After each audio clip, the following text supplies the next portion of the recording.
Hi guys, what's up, what's up? Welcome to my YouTube channel, Beverly Layug.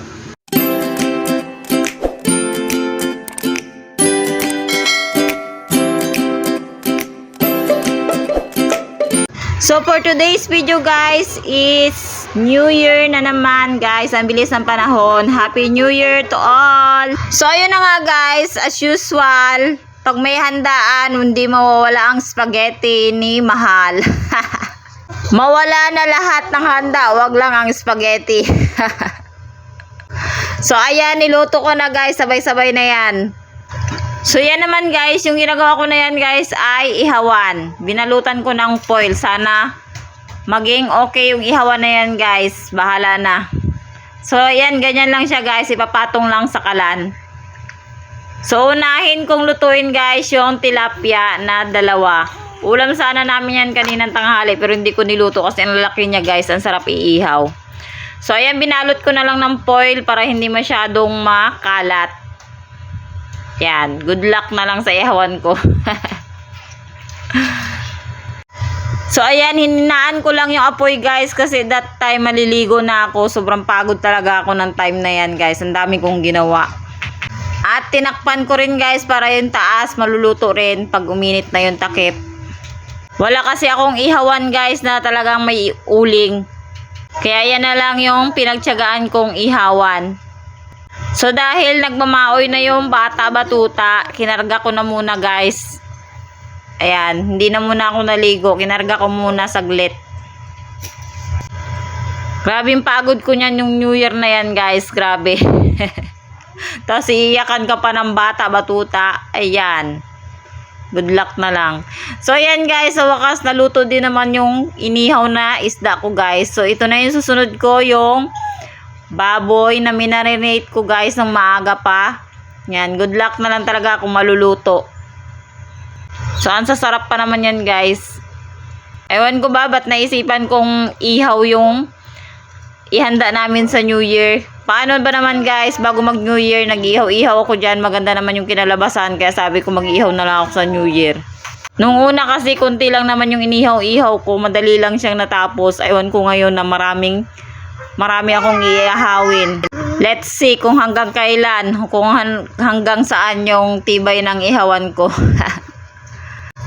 Ayan. So ayun na nga guys, habang nag-iihaw ako, gumawa kami ng pampaswerte. Ayan, may itlog, may pera, may orange. May dahon ng laurel, may coins, ayan. Sana nga swertehin kami ngayon, taon na to, ng 2024. So ayun na nga guys, hindi ko na na-videohan na nasunog, lumiyab yung ihawan ko guys dahil sa mantika ng baboy. So ayan na nga, dyan ko na lang nilagay sa kawali namin na tiplon. Hindi naman siya dumidikit. Ayan, for how many years natapos din ang pag-ihaw-ihaw, medyo nasunog lang yung iba guys. Mukha naman siyang masarap tingnan. Yan. Ayan lang yung handa namin guys ngayong New Year. Spaghetti, inihaw na baboy, kanin, inihaw na isda. Yan lang. So bumili rin yung asawa ko guys ng ice cream. At gumawa rin ako ng maha. Maha ulit. So dahil malapit na mag alas 12 guys, nagsibihis na kami para naman maganda naman yung aura namin pag New Year. So ayan, niready ko na yung mga equipment talaga. Niready ko na yung mga pan selfie namin guys. Ayan si Shanshan, ganyan lang yung kulay ng mga damit namin guys. Ayan. Sana maging malusog lang kami guys ngayong New Year, masaya na ako. Maging malusog lang ang aking pamilya at masaya na ako. So ayan na nga guys, may binigay yung kapitbahay namin ng pizza at saka carbonara yan guys. So binigyan ko ng pizza si Sed dahil gusto niya yung tinapay guys. Tinanggalan ko lang yung mga toppings. Dahil baby pa siya, bawal pa siya kumain ng mga toppings ng pizza. So dahil gutom na nga kami, hindi na namin naantay ang alas 12, nagsikain na kami guys dahil naghalo na yung pagod, antok at saka gutom niyan guys. Kaya pinapakain ko na yung mga chikiting ko para makakain na rin ako. So ayan, sinasandok ko na yan pala guys ay para sa kapitbahay namin na nagbigay ng pizza at carbonara sa amin. Nakakahiya nga guys kasi kunti lang talaga yung handa namin. Yan lang talaga yung handa namin kasi hindi ko naman in-expect na bibigyan kami ng kapitbahay namin. Kasi dito guys sa amin hindi naman kami sanay na magbigayan, magbigay-bigay kung ano-ano. Nahiya kasi ako guys magbigay ng pagkain na galing dito sa amin. Baka kasi iniisip ko baka hindi sila masarapan sa luto ko kaya hindi na ako nagbibigay. So that time, dahil nagbigay sila ng carbonara at saka pizza, so wala akong choice kundi bigyan sila ng spaghetti, sana masarapan. So kinabukasan, binalik yung plato guys, masarap naman daw kahit papano. Nakakaya nga dun sa kapitbahay namin guys kasi order lang daw yung handa nila pero naisipan pa nila magbigay sa akin. Ang bait nga ni ate guys eh, sana all mabait. Kaya sinusuklian ko rin ng kabaitan syempre. Dahil New Year na, syempre kailangan magpakabait ang maldita. Minsan kasi pag maldita ka talagang hirap magpakabait. Parang may bumubulong talaga sa tenga mo na wag ka magpakabait, magpakamaldita ka na lang. So ayun na nga guys, kumakain na kami. Yan, ang hirap kumain pag may mga babying maliliit. Hindi mo ma-enjoy ang pagkain. So ayan na nga guys si Mister. Ayan, grabe siya makapag-spaghetti. Hindi halata ang paborito niya guys. Kahit yan lang yung pakain mo sa kanya maghapon, solve na yan guys. Kaya pag nagluto kami talaga ng spaghetti sa bahay, siya lang talaga nakakaubos guys. Siguro mauubos na yung spaghetti, hindi ko pa natikman.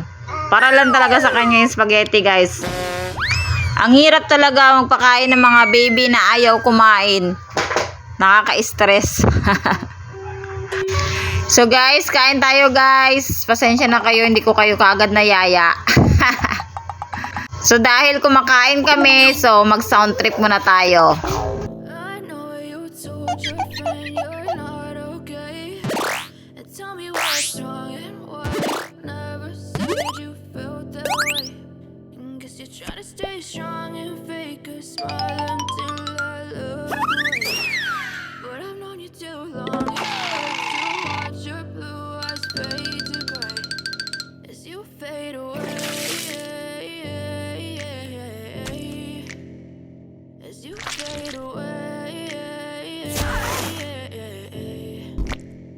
Yeah, I'm about to fade away. Cause every time I wake up I feel like it's Monday. Something's going wrong with all the chemicals up in my brain. All of a sudden I don't look at anything the same way. Gotta build up all my thoughts sitting in an ashtray. I'm sorry that I'm so inconvenient, okay. Just let me be me and I'll stay out of your way. I can see the way you look at me, I'm such a disgrace. I never really asked to be brought into this place. You wanna love me? Well then baby have a taste. All the highs and the lows, no you'll never be the same. I don't really wanna hurt you but I can't control the pain. If you're sticking by my side, maybe we could be okay. Okay, okay, maybe you could be the change I need today. I promise that I've never felt this way. I really hope that you will choose to stay through all the pain. I know you told your friend you're not okay. And tell me what's wrong and why you never said you felt that way. And guess you're trying to stay strong and fake a smile until I look away. But I've known you too long, it hurts to watch your blue eyes fade to gray as you fade away. As you fade away. As you fade away. As you fade away.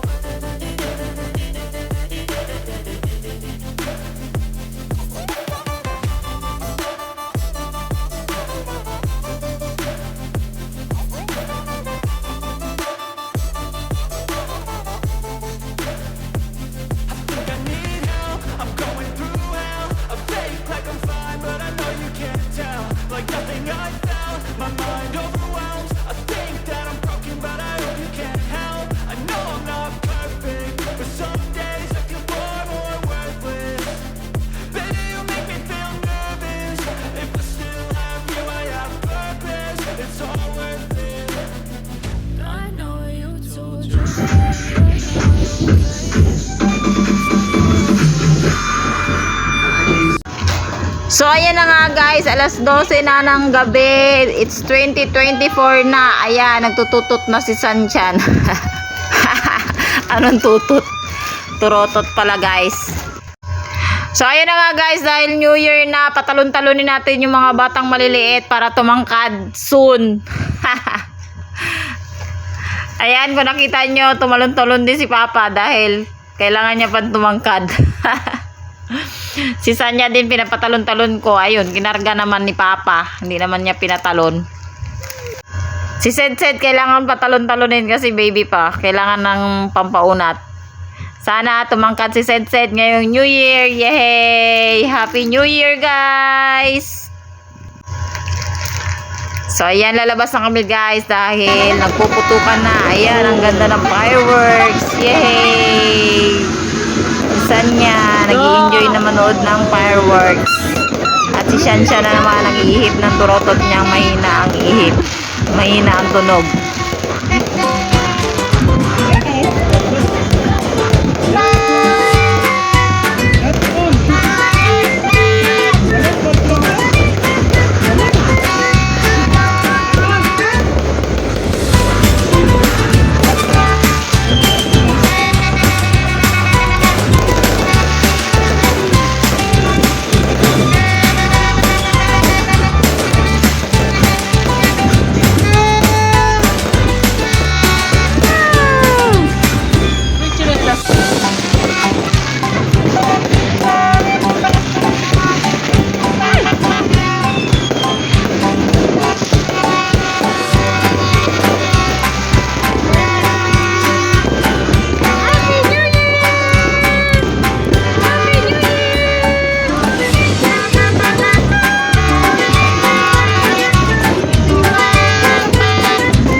So ayan na nga guys, dahil tapos na ang putukan, nakatulog na si Sed. Dahil kumakanta na pala si Papa niya. Nakatulog sa kanta. Grabe ka seryoso ng isa ba? Yan, happy ang New Year namin kahit kami-kami lang guys. Happy New Year to all! Hanggang dito na lang ang aking video. Maraming salamat sa mga nanood. Ingat kayo palagi. God bless!